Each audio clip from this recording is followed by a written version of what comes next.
ధాన్యం కొనుగోలు ప్రక్రియ పూర్తి అయ్యేంత వరకు అధికారులు క్షేత్రస్థాయిలోనే ఉండాలని, అధికారులు ప్రతి కొనుగోలు కేంద్రాన్ని సందర్శించి పర్యవేక్షించాలని, కొనుగోలు రవాణాలో ఎలాంటి సమస్యలు లేకుండా చర్యలు చేపట్టాలని జిల్లా కలెక్టర్ ప్రతిమా సింగ్ అధికారులకు ఆదేశించారు.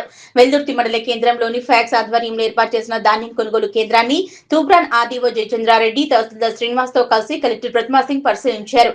ఈ సందర్భంగా జిల్లా కలెక్టర్ మాట్లాడుతూ కొనుగోలు ప్రక్రియ పూర్తయ్యే వరకు అధికారులు నిరంతర పర్యవేక్షణ చేయాలని, కొనుగోలు ప్రక్రియలో జాప్యానికి తావులేదన్నారు. కొనుగోలు రవాణాలో ఎలాంటి ఇబ్బందులు లేకుండా చూడాలన్నారు. కొనుగోలు కేంద్రాల వద్ద టార్పలిన్ అందుబాటులో ఉంచాలన్నారు. రవాణా సమస్య ఉంటే వెంటనే అధికారులకు సమాచారం అందించాలని స్పష్టం చేశారు. సరిపడా లారీలు కొనుగోలు కేంద్రాలకు పంపాలన్నారు.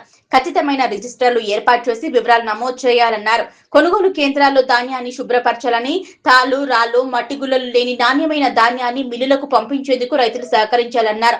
ప్యాడీ క్లీనింగ్ పరికరాలు అందుబాటులో లేకపోతే మరొక చోట నుంచి తెప్పించాలన్నారు. ఈ కార్యక్రమంలో తూప్రాన్ ఆర్డీఓ జయచంద్రారెడ్డి, తహసీల్దార్ శ్రీనివాస్, సంబంధిత కొనుగోలు కేంద్రాల నిర్వాహకులు పాల్గొన్నారు.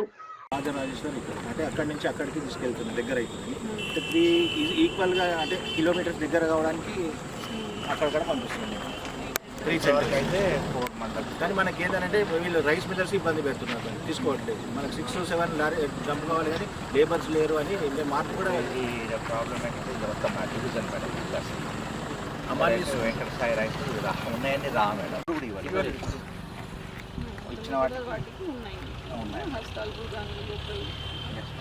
కాకపోతే ఏంటంటే మనము రా కాబట్టి ఎక్కువ ఇన్సిస్ట్ చేస్తారా మేడం. నచ్చిన లారీస్ ఆయన అన్లోడ్ చేసుకోవాలి. చాలా మేము ఏం చేసుకుంటాం, అవుట్ టైం రాదు.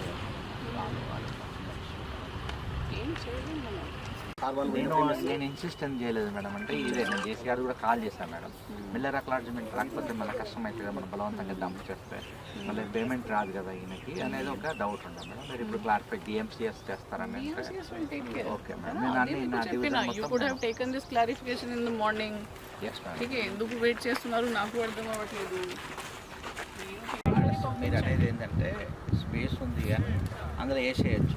ఈ రెండిట్లలో స్పేస్, ఈ రెండిట్లో స్పేస్ లేదు. కొన్ని లారీస్ కి ఉండొచ్చు కదా ఈ రెండు దాంట్లో. రెండు అంటే ఏవైనా అక్కడే ఉన్నాయి ఆల్రెడీ, అవి అక్కడ ఉన్నాయి మాత్రం కంప్లీట్ అయిపోతాయి మేడం. ఇక్కడ స్పేస్ ఉన్నదంటే ఇమీడియట్ లారీలో పంపించేసి అరేంజ్ చేయండి మీరు. గణపతికి ఏదంటే గణపతి 30,000 దాకా. మీరు కొద్దిగా కోఆపరేట్ చేయండి. హమాలి వాళ్ళని కూడా చెప్పండి, అవసరమైతే వేరే వాళ్ళని కూడా పిలిపించి ఎంగేజ్ చేసి నైట్ రేపు మార్నింగ్ అండ్ రేపు నైట్ వరకు మొత్తం స్పీడ్గా చేసి